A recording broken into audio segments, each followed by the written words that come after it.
Hello everyone, my name is Miray and I'm from class 9B and I'm with my classmate Eda today.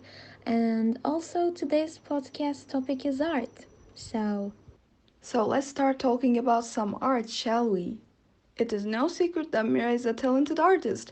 However, I want to know, how did this journey start? well, when I was in 6th grade, I was jealous of my desk mate so much. She drew so good in my opinion. And then I started to watch an animation show and I started to think, why don't I try to draw them on my notebook? Well, that was my first real drawing experience, and that was bad, but I felt so much happy when I figured out that I love drawing. I felt like it's relaxing and it's completely my type, I guess. Um, and now I wanted to ask you that how did your art journey start? Well, I guess we both were jealous of someone.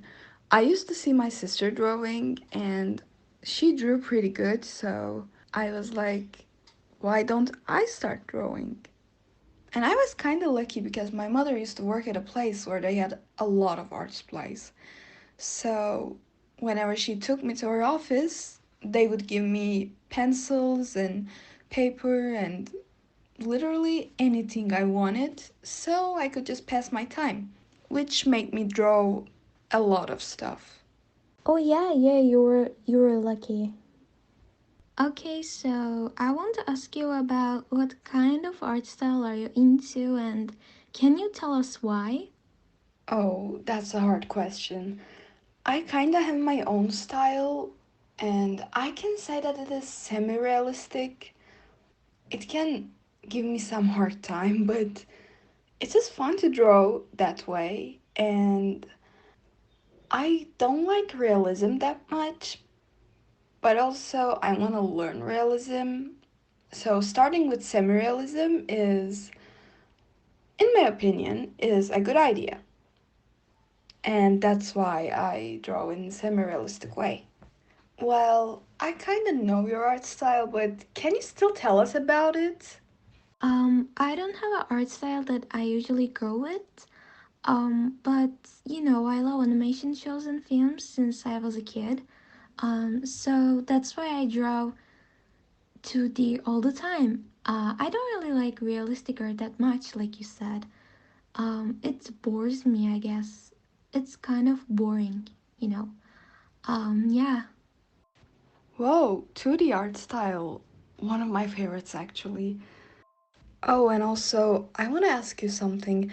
Can you talk a little about how you designed the cover of this podcast? That's a good question. Well, the doodle didn't take my time that much, but I'm a bit lazy, I guess.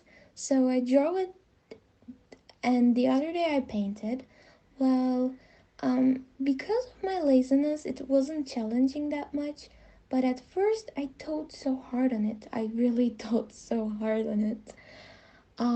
When teachers said that, I started to think make an animal, which is listening music, so it doesn't bother me that much. I guess. How about you? I mean, you designed the background. You did the most part, but it was kind of easy for me, I guess, because I really love pastel colors, so I was like, why don't I use pastel colors?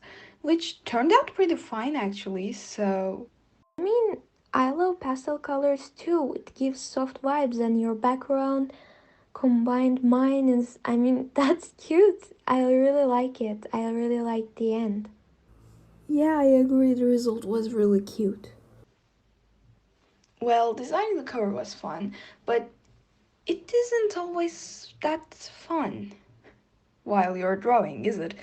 So, may I ask you, Was there a drawing which was highly demanding for you? Like, can you describe it a little bit? Maybe how long it took you to finish that drawing? How was the process? I want to know about it. Well, there's something that I want to draw when I was in middle school. I'm sorry, I can't actually tell what it is, but it's something from my childhood imagination. And I started to draw it last week, so it's kinda new. Of course, it is challenging for me because there is something that from years ago, and I told myself to, even if I don't draw that beautiful, I want to draw them so much, anyways. So I want to ask you to your highly demanding, and how was it? Well, I'm sure that your drawing will end up extremely amazing. I can't wait to see it. Well, about me. I tried drawing opera, but in a realistic style. And I need to tell you, I'm not good at realistic style, nor I like it that much. So it is extremely challenging for me, and it is still not finished, and I've been working on it for months. So Oh, you mean, do you want to improve yourself on realistic style? So, yes, I really want to improve myself in realistic style. However, I will have to practice a lot for that. So good luck to me, I guess. Also, I need to ask you, do you want to improve yourself more? at first, I want to tell you that I'm here to cheer you up because realistic art is really hard for me too. Of course, I think everyone wants to improve themselves in art.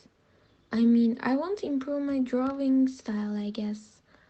And I want to try other editors' drawing style too. I hope I will improve myself as soon as possible though.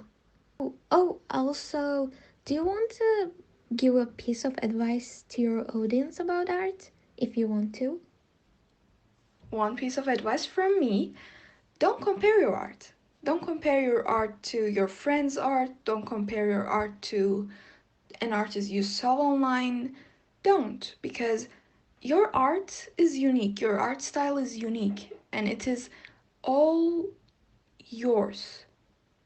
And it is okay if you don't feel good enough, but just letting you know you're good enough and your improvements are good enough. And I'm sure you will improve much more with practice if you want to, of course. So please don't compare your art, it will only make you sad. Okay, well, I talk too much, I know, but I want to ask you, do you have any advice? Because I feel like I can use some advice right now. Well, I can say that you talked so good. I mean, your advice is just perfect. I don't know what to say, but I can say this, I guess. Don't hate your own art style. It only belongs to you, you know. And I think that's such a beautiful thing that you can have your own style. Um, yeah, that's it, I guess. Thank you so much for the advice and thank you so, so much for your time. I would like to do this again sometime. Well, this is all from us. Stay tuned for the next podcast. Nice and positive day. Goodbye.